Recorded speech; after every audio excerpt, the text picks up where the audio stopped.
You know, it's times like this where I think to myself, in your face, Nadia Heart Retro, I was right about G5 all along. Fuck you, I was right, fuck you, I was right, fuck you, I was right! When I originally did my review of A New Generation, which I do still have plans for revisiting, one of my main criticisms of the movie was the lack of an explanation for what happened during the time skip. Something to rationalize why Ponykind went back to hating each other and how everything Twilight and her friends worked for went to waste. A lot of people responded to this with wait for the TV show or tie-in comics since they would provide answers to those questions, and how it was unfair of me to criticize the movie for asking questions that would eventually be given answers. The thing about that is, it's not a good excuse because it's being used to hand-wave away the fact that the entire story was completely retconned back to the status quo.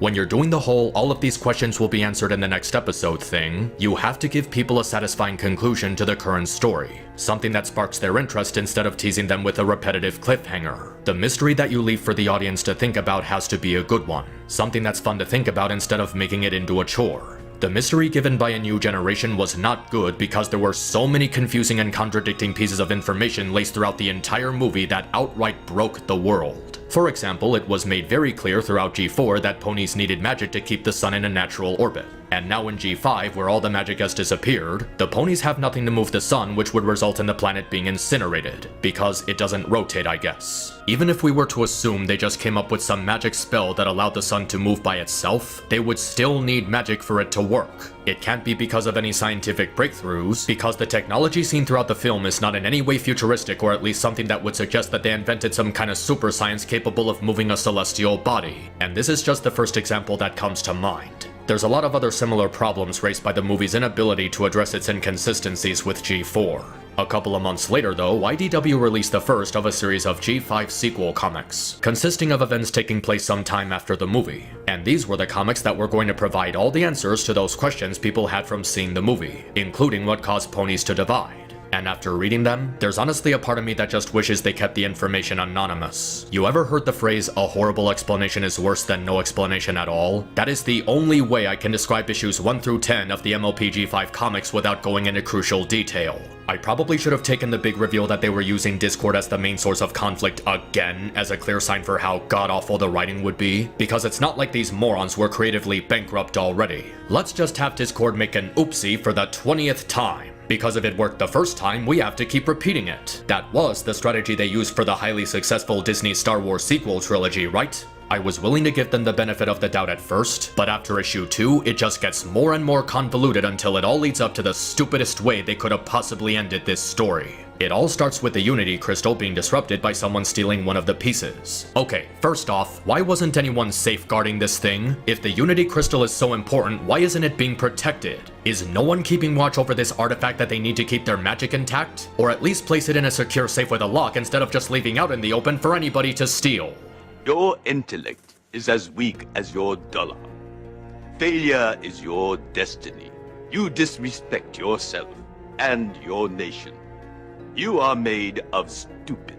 Anyway, they go in search of the thief until they stumble upon the lost city of Canterlot. They come across Discord, who's revealed to be the thief, and now it's a race against time to stop Discord from destroying the Unity Crystal to save magic in Equestria. So first of all, let's delve into the answers they provide for the questions I had from watching the movie. So apparently, the reason ponies went back to hating each other was because some stupid unicorn was acting rude to people. Somehow, don't ask me how because the comics don't explain it either, this leads to more cases of the 3 pony tribes acting racist to each other, which leads to a bunch of chaotic stuff going on. And Twilight's solution to this problem was to concentrate all of the world's magic into 3 crystals and safeguard it to prevent magic from disappearing or being used for evil. There are so many things to unpack here. So many problems raised from just this small handful of panels. Being told that I have to accept this as the answer for all the questions I had after watching the movie makes me disappointed and upset with IDW in a way that I cannot even describe. Like, again? We're doing the whole Ponykind is tricked into hating each other plot again? How many times do they fall for that nonsense? We just got done having a story about the ponies learning to work together and stop hating each other, and they were this easily tricked into relapsing into their previous racism.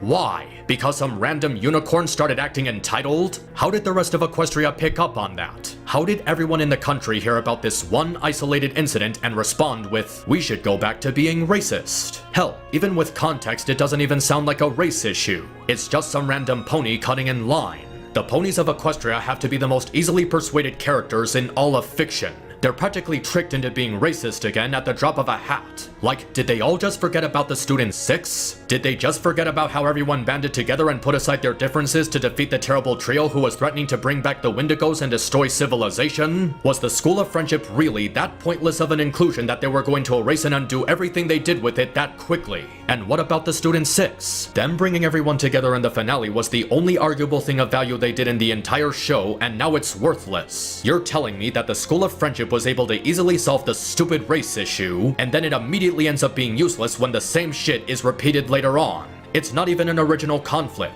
Like, Jesus Christ, how many times have they done the racism bad plot already? They couldn't even come up with a more original reason. The ponies were all living in harmony, until they weren't. That is so painfully lazy. Little kids could have come up with something more unique than these adults being paid money to come up with ideas. Why would the ponies even allow this to happen? Aren't they aware that racism would cause their civilization to collapse? It's not like in real life where you can argue that racism is a reoccurring issue, because in the real world, people acting racist isn't going to cause the collapse of civilization. In Equestria, there are provable, tangible consequences to racism that are disastrous for the entire world. So how do they keep falling for that? Do they just forget about the Wendigos every single time? You can't even make the argument that some ponies thought it was a folktale and didn't take it seriously. The Wendigos were shown to be very real. The ponies of Equestria actually saw them and pointed them out. Do they seriously not care that the Wendigos were going to come back and freeze everyone? And again, the whole thing is perpetrated by a single pony. Why did the ponies go back to being racist because of this one unicorn? That would be like if I started going around and calling every black person the N-word, and instead of just getting eventually beaten up for being a dick, it convinced everyone in America to start a race war. You know what? Fuck it, the ponies of Equestria deserve to die. They deserve to be frozen to death if they're that stupid to let themselves be manipulated by an obviously evil cartoon villain. And that in itself would be bad enough. But you know what makes it even worse? This is an event that takes place while Twilight and her friends are still around. This wasn't something that happened as a result of Twilight and friends not being alive to keep the peace. It happened while they were still alive. And they don't even look aged up from the events of the last problem. They look exactly the same as they did in that episode. How in all things that are holy did Twilight and the main six fail to stop the racism from spreading? They were the ones who hit home the message about the importance of ponies living together in peace. They gave the big speech that defeated the terrible trio when everyone was there to listen to it. Why wouldn't they do anything to stop it? And if they did try to do something, why wouldn't anyone listen to them? Do you not know who these guys are? Did you just forget that these are the ponies who have saved Equestria from countless threats? Hell, in the movie the capital was invaded and taken hostage until Twilight and her friends defeated the Storm King. Did they just forget about that? Did they miss the news somehow? How do you miss a news story as big as the capital of your country being under attack by foreign invaders? You know, it's bad enough that the ponies of Equestria fell for the racism trap again. But now you want me to believe that Twilight and the rest of the main six failed to do anything to stop it. So to all those people out there who keep using the passage of time excuse to explain why all the ponies went back to hating each other, there was no passage of time. This happened immediately after the events of the original finale, and there's no indication that there was some kind of long stretch of time before this happened. Otherwise, Little Cheese wouldn't still be a kid in this flashback. Why was Twilight powerless to stop the racism from spreading? How did it escalate so quickly under her rule? This makes her an even worse ruler than Celestia because, at least to her credit, civilization didn't collapse on her watch. This only happened over the course of like 15 years versus Celestia ruling Equestria for over 1,000. Honestly, at this point I'm left questioning why Celestia even wanted to retire. Equestria was honestly doing okay with the exception of some minor stupid stuff in 2 or 3 instances. Why would she risk breaking that streak by giving responsibility over the country to Twilight? Yeah, Twilight and her friends defeated several villains, but that doesn't equate to ruling over a country. That would be like making Iron Man the president of the United States after the Avengers saved New York. Oh, but it gets even better. Remember that Unity Crystal MacGuffin from the movie? The thing that was made the key to returning magic in Equestria? That was caused by Twilight too.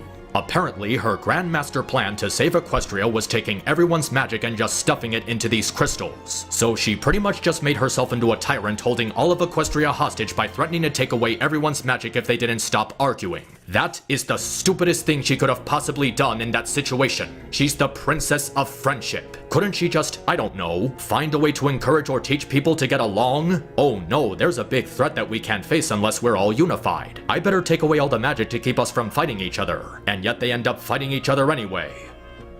Stupid! You're so stupid! Did she really think that this was going to end the racism problem? Just taking all the magic and placing it in these crystals? If anything, that would just make the citizens even more angry and upset. And Alicorn is taking away all of their powers and telling them that they have to stop arguing if they want to keep it. What it does is send a horrifying implication regarding the citizens of Equestria. They never learned to stop being racist considering how many times they relapsed into that behavior. They just had a gun pointed at their heads with Twilight threatening to pull the trigger. Don't be racist, or A, ice spirits will freeze you to death, or B, I'm just gonna take away all your magic. Why did Twilight even think this was a viable solution? Did she literally forget that Equestria needs magic in order to function? The Pegasi needed to control the weather, the Earth ponies needed to farm, the Alicorns needed to move the sun and moon. What about the ponies living up in Cloudsdale? Did they all fall to their deaths after losing the ability to walk on clouds? They don't even take the time to explain how all of these things are still being done without the presence of magic. Also, you just gotta love this bullshit power creep. Apparently, despite not having enough power to move the sun and moon by herself, Twilight is powerful enough to control all of the magic in the world to the point of splitting it between these 3 crystals. Does this extend past Equestria? Did she ask before stealing the griffins and zebras and dragons' magic too? Or did she actually become a tyrant and conquer the world off screen? Oh, and that's another problem. In spite of the fact that they're constantly making references to the other races, like there's a panel where Sunny acknowledges the existence of the changelings, they still don't explain what happened to them. The yaks, the dragons, the diamond dogs, the obsidian cats, the zebras, the griffins, the hippogriffs, the Kirin, the changelings. What the hell happened to everyone? Don't you think at some point Sunny would be asking Discord these crucial questions? Last I checked, all of these different races helped make up a portion of Equestria's population because they were all seen together in Canterlot. Where did they go? Did they start living in isolation too? How are they operating without magic? I'd really hate to ask if they ended up dying off because that would be absolutely horrifying and make Twilight look like a monster. How did Celestia and Luna react to all this? If this is happening only a few days after the last problem, I'd imagine they'd still be around.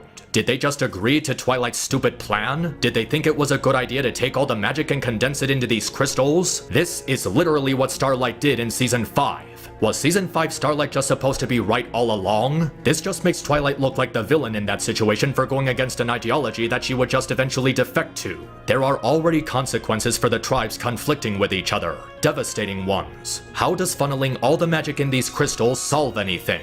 So they can be stolen as a plot device further down the line? Nothing about this makes any sense whatsoever, and it just further proves a point that I was making in my review of the movie. G5 is trying way too hard with its reliance on G4 to tell its story. Wasn't sending it in the future supposed to make sure that the G4 characters wouldn't be around to influence the story? And what do? Immediately bring back Discord and make Twilight's stupid plan to convert magic into these crystals a plot point. It's nothing but a lazy attempt to ride on Friendship is Magic's previous popularity. This just makes the fact that they abandoned making G5 a reboot with a separate continuity even worse, because the writers don't want to come up with something more unique or different. They just want to pander to bronies and exploit them. Yeah, Friendship is Magic was a great show and seeing it end sucks. But giving the show a proper end was for everyone's benefit because dragging out the story like this is just going to make people sick of it. Everything Twilight worked for is now null and void because we have to make the previous generation a springboard for this new one. Let's make everything we accomplished in G4 not matter anymore so we can make it all about these new characters. But let's just use G4 as a framework for this story anyway because we're incapable of letting G5 stand on its own.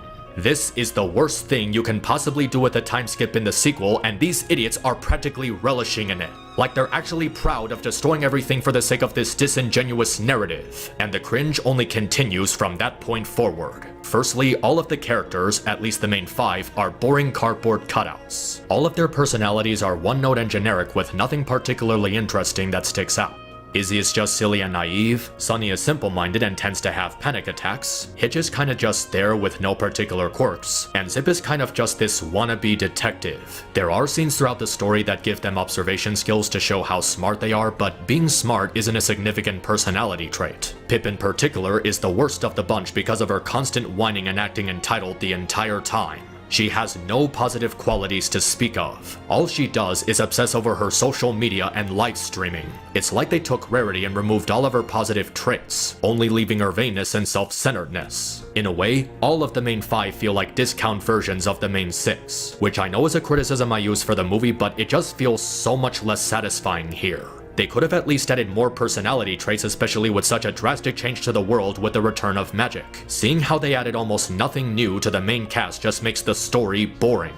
And then you have Discord. Oh, Ilk Pal, how I pity you as you witness how they massacred your boy. So this time around, Discord wants to destroy the magic because he thinks magic is the cause of racism and division amongst the ponies. So he thinks if he destroys magic, he'll bring peace to Equestria and fulfill Fluttershy's wish of creating harmony.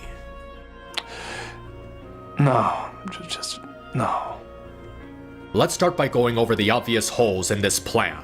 So Discord is just going to destroy magic which Equestria is currently using for their society to operate. It was shown to have become a central part of their community. Yes, you can make the argument they were able to survive without magic for hundreds of years, but they're using magic now.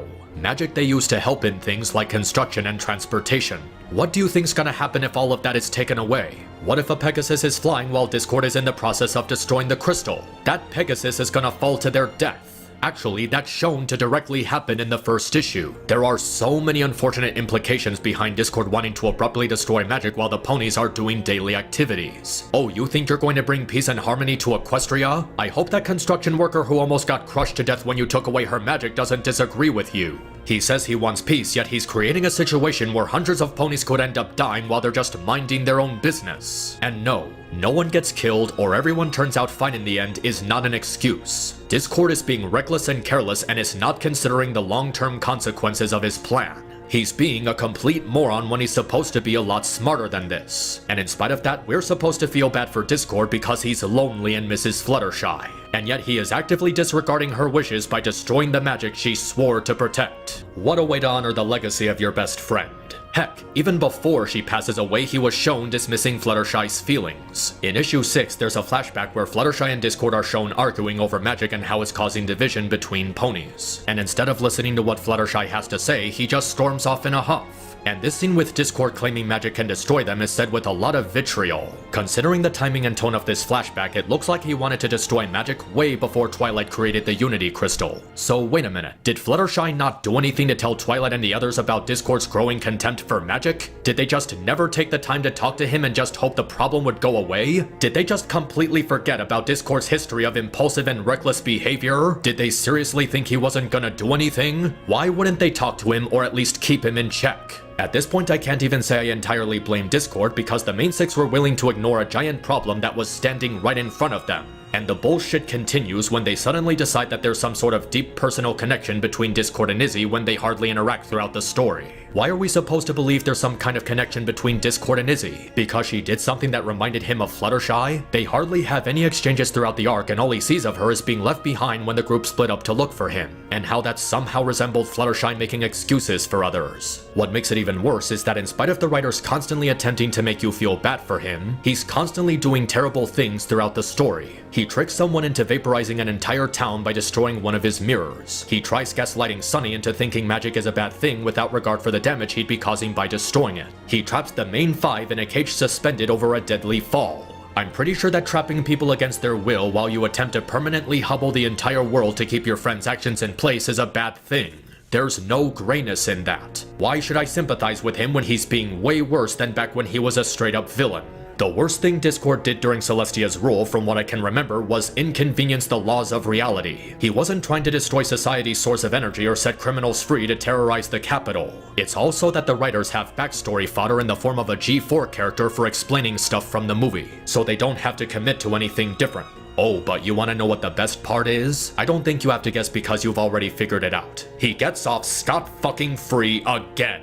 He doesn't receive any long-term punishment for all the trouble he caused, he just gets a slap on the wrist. How many times are they gonna let this guy get away with his actions? How many times are they going to make him into a karma Houdini? Fuck you, Discord. I don't care how sorry you feel about your actions. You don't deserve my sympathy. Admitting you did something wrong and saying I'm sorry doesn't make you a good person. Being a good person means taking responsibility for your actions instead of accepting a slap on the wrist when your friends in high places bail you out for PR. At this point, he's a wealthy, rich white guy constantly bailing himself out of jail for his crimes. So once again, we have a story where Discord threatens the well-being of absolutely everyone because he can't get over himself. And what? Was this moment with the message supposed to redeem him again or make us feel sorry for him? It really feels like he never grew to truly respect what Fluttershy's kindness and consideration stood for. All he cared about what was in it for him when she coddled his shitty ass despite his severe caliber of reckless behavior. Nobody else matters unless he gets to feel sorry for himself and act like he's doing the right thing. He should have run out of second chances long ago. If this was like the first or second time Discord went off the rails, I might have been able to sympathize with him. But this is just the latest in a long string of incidents of him doing stupid things and jeopardizing everyone's safety for the sake of his ego. He's not sympathetic, he's not relatable, he's just a brainless moron who constantly goes back on his character development. I have no idea why the writers both for the show and the comics insist on doing this to Discord, treating him like a plot device instead of a fleshed out character. At this point I can't even say I'm that angry about it. I'm just bored with it. It's cheap, lazy, and ridiculous how many times they've just had him relapse as a driving force for the conflict. But I know what you might be thinking. So what if Discord was badly handled, or if the answers to the questions from the movie weren't good? You have to acknowledge other elements of the story, don't you? Well, actually I do. And all of them are bad. I've talked before about the blandness of the main characters and how Pip in particular is just obnoxious, but there's a lot of other problems with these comics besides. The first one being the horrendously awful pacing.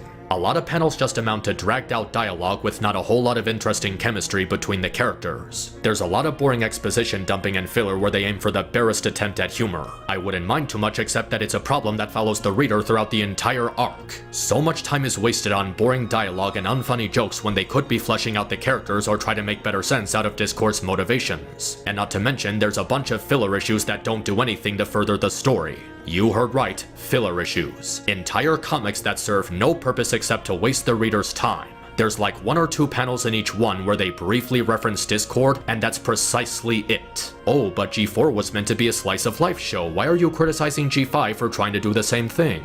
Well, that's because G4's stories were framed in a way that they didn't have to be dealt with in a timely manner. There was never a ticking clock counting down to the apocalypse by the end of the seasonal arc episode, so there was no immediate urgency in the show. Here, they immediately opened the comics with a dire situation involving magic glitching out. Several ponies came close to dying on screen. And in the following issue, they come across Discord, who announces his plan to destroy magic by destroying one of the crystals. And in the issue after that, well, let's just cut to Zip babysitting her dog. The filler issues are constantly interrupting the principal plot, leading to derailment throughout the story and no sense of focus. Oh no, Discord just announced he's gonna destroy magic and possibly send Equestria into a state of chaos. So let's jump to a bunch of inconsequential slice-of-life stories. What is this, Steven Universe? Cutting away from the central conflict when you drop a bombshell is because the potential end of civilization kills tension.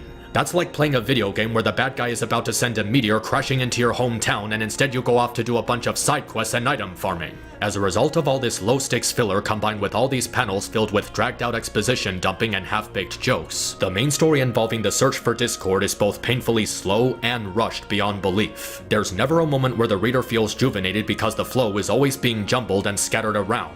What it feels like is IDW trying to keep your attention with all of these cliffhangers while simultaneously wasting your time because they couldn't think of a competent way to keep the story going. It's just dull and monotonous, which is what the opposite of the story should be. Even some of the issues relating to the main story amount to nothing. There's this one issue where they learn about the legend of some magic mirror that Discord used to prank people while he was encased in stone. And throughout the entire issue, the main 5 never receive any information that's used to help track down Discord. And somewhere in the middle, there's this really dumb story about some guy who was making money from selling the obviously cursed mirror to multiple people who returned it. Like the concept of a refund doesn't exist in this world. How do you even trick people into being subjected to an obviously cursed mirror for money? Are the ponies of Equestria really that stupid? There's another issue where they find Fluttershy's message to Discord, which they use to defeat him later, but nothing of significance occurs during the issue. It just amounts to a flashback that explains next to nothing we don't already know. The flashback with Fluttershy arguing with Discord isn't even part of the pre-recorded message. So the only thing the main 5 have gained from this is a message from Fluttershy telling Discord to cope. Why not use the flashback to flesh out Fluttershy and Discord's characters? Give them more interaction and make it more emotional, or just make Discord have a crisis with himself. He could contemplate or reconsider whether or not destroying the magic would help everyone to make it easier to sympathize with him. Instead, it just makes him more unlikable by having him disregard Fluttershy's feelings. But by far the stupidest thing about this issue is how the key to Discord's plan and the clue the main 5 used to find him is because of a collection of Daring Do books left on Fluttershy's shelf. That makes no sense. How are the Daring Do books, let alone a small collection in Fluttershy's cottage, able to be perfectly reserved after all these years in the future? It's not like this was a personal treasure the main 6 saved. They literally have modern copies of the books. Their civilization collapsed. All of the previous towns and cities had been reduced to ancient ruins. They were forced to adapt to life without magic for who knows how long. And even in the movie, the ponies of Equestria were shown to have forgotten about their own history. How would Sunny or anyone else still know anything about Daring Do? And how do they know Daring Do was based on a real-life pony? They use one of the books she left behind as a direct map to Discord's hideout. There shouldn't be any recorded knowledge of Daring Do if their civilization collapsed on top of the ponies forgetting their own history. Was this just some research data that got passed down to Sunny by her dad somehow? How does he know about Daring Do? Holy crap, I'm losing my mind at this point. Nothing has made sense since the first page of the first issue. There is no consistent or any feasible logic to this story at all. I would have expected this from something like a preschool show on PBS or Sprout. This is unbelievably embarrassing. Even before Discord appears, there were signs that this story was bullshit. Like, in the first issue, they start by having the dog track the thief's scents, which leads them to a forest. And in this forest, they conveniently come across the long-lost passageway into Canterlot. Okay, hold the goddamn phone. You're telling me that Maritime Bay was that close to Canterlot? They were only walking for 3 hours before Izzy found the gate. And what the hell is this secret passage to Canterlot even doing in the middle of a forest? Canterlot is supposed to be located on the face of a giant mountain overlooking the surrounding valley. There's never a panel where the main five are shown traveling upward or in some kind of incline, so how did they get up there? I'd like to see the passage of time argument being used to excuse this one. The passage of time would not cause the landscape to change in such a ridiculous way. Even without that information, it makes no sense that they were able to just walk here in as little as a few hours. Maritime Bay is established to be along the coastline, so even though we don't have an exact location, we know for a fact that it's next to the ocean. Now, look at this map of Equestria, where Canterlot is clearly shown to be near the center of the map. In order for the main five to just walk there, depending on which coast Maritime Bay is located near, they would still have to travel across all these old towns and cities. You seriously want me to believe that they covered that much ground in as little as 3 hours? No, not fucking possible. And then there's this stupid gate that Twilight put up to only allow certain people inside. That doesn't make sense either. What kind of dictator is Twilight supposed to be if she spread friendship to other countries who supposedly don't have it, openly invite them to Equestria, and subsequently build a literal gate to the capital for those who believe? That immediately implies that there are masses of people who have been deemed unworthy on account of not being friendly enough. How is this in any way a sensible judgment on keeping someone out of the city? How is one even deemed worthy in practice? Do you have to go on a friendship mission? Do you have to take a special test at the School of Friendship? It doesn't even work as security. How is a gate a practical barrier in a world where flight and teleportation exist? What really gets me about this is how Sunny has a flashback about her dad talking about how no one in Canterlot will feel lesser. No shit they won't feel lesser, because they've already been handpicked by the princess and given the express privilege of living there. I'm pretty sure there were plenty of people who felt lesser because they were arbitrarily gatekept by the friendship regime. She really is a worse ruler than Celestia. And finally, there's that ending. That stupid ending. So they record Fluttershy's message and show it to Discord, who says he's already seen it, meaning that it didn't change his mind the first time he saw it. So basically, this just shows that Discord really didn't care about how Fluttershy felt. He saw this message with a straight face and it still didn't change his mind. Some best friend you are. He claims that it was a long time ago and she didn't see the worst of it back then, but then Izzy just tells him that she would have been saying the same thing if she was still alive. And then for no real reason, he just gives them the crystal and gives up on his plan. So all it takes for Discord to change his mind about destroying magic is by giving him the exact same message from Fluttershy that didn't work the first time, but with a slightly different context to it. Seriously, what did they do different? It sounds like the exact same thing Fluttershy told Discord before. In fact, it actually sounds less detailed. If Discord was willing to change his mind that quickly after being shown the message a second time, then the problem was never with the ponies acting racist and being divisive over their differences. It was with Discord himself. He was just being a selfish dolt who wanted to do what he wanted regardless of what others were telling him. Even the message itself doesn't make any sense because it's saying the opposite of what Fluttershy and the others ultimately acted on. Fluttershy is trying to explain why it's important for ponies to have their magic and embrace their differences. But then why did they think that making those crystals and holding everyone's magic hostage was a good idea to keep everyone together? It just made everything worse and they do nothing to justify this decision. Did they try any other solution to the problem before deciding on the Unity Crystal? Did they really think holding everyone at gunpoint was a go-to answer for the racism problem? How can they just jump to a conclusion as stupid as saying stop arguing or we'll take away the means of your society to operate? Remember, Scootaloo was considered handicapped because of her inability to fly. So that means because of the main six decision to take away magic, entire generations of Pegasi were handicapped because they lived and died before they ever got a chance to experience what flying was like. That's the equivalent of breaking the kneecaps of a third of the human population. Did they actually even do anything about that one unicorn who was being a dick? Did they confront her? Did they try to reason with her or anything? Or is this just another thing they're leaving unresolved for another time?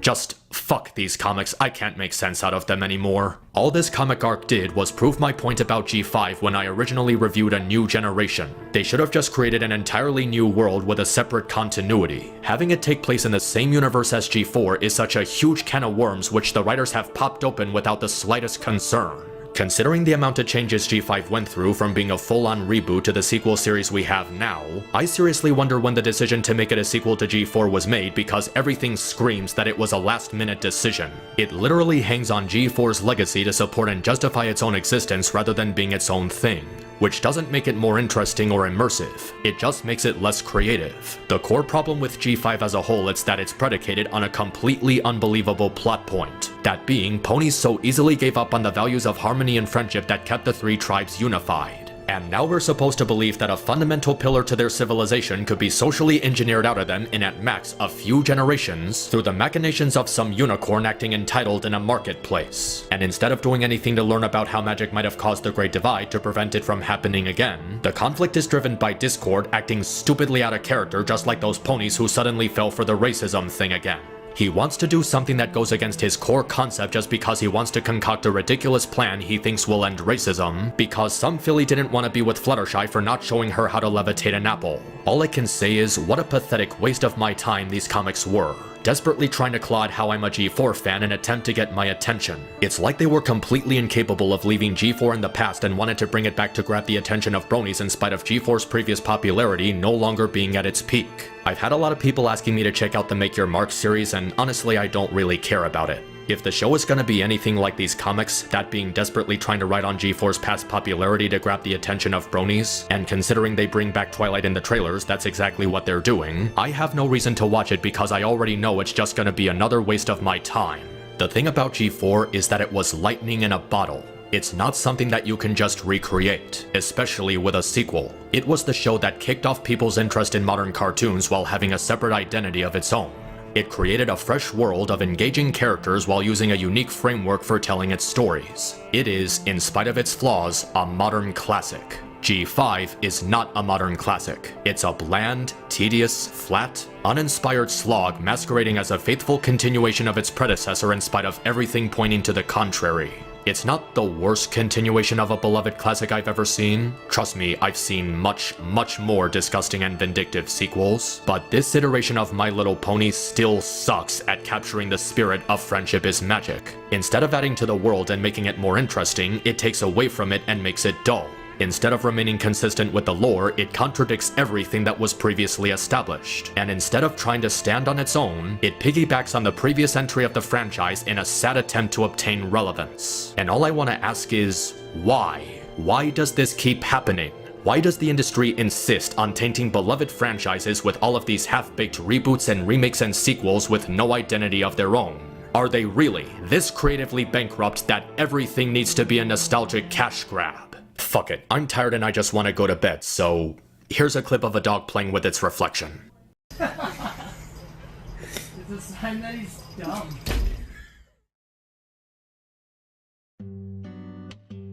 Thanks for checking out my review. If you liked what you saw here and would like to support me, check out my Patreon in the description. Every little bit helps and I always appreciate those who support my work. Until next time, stay cool.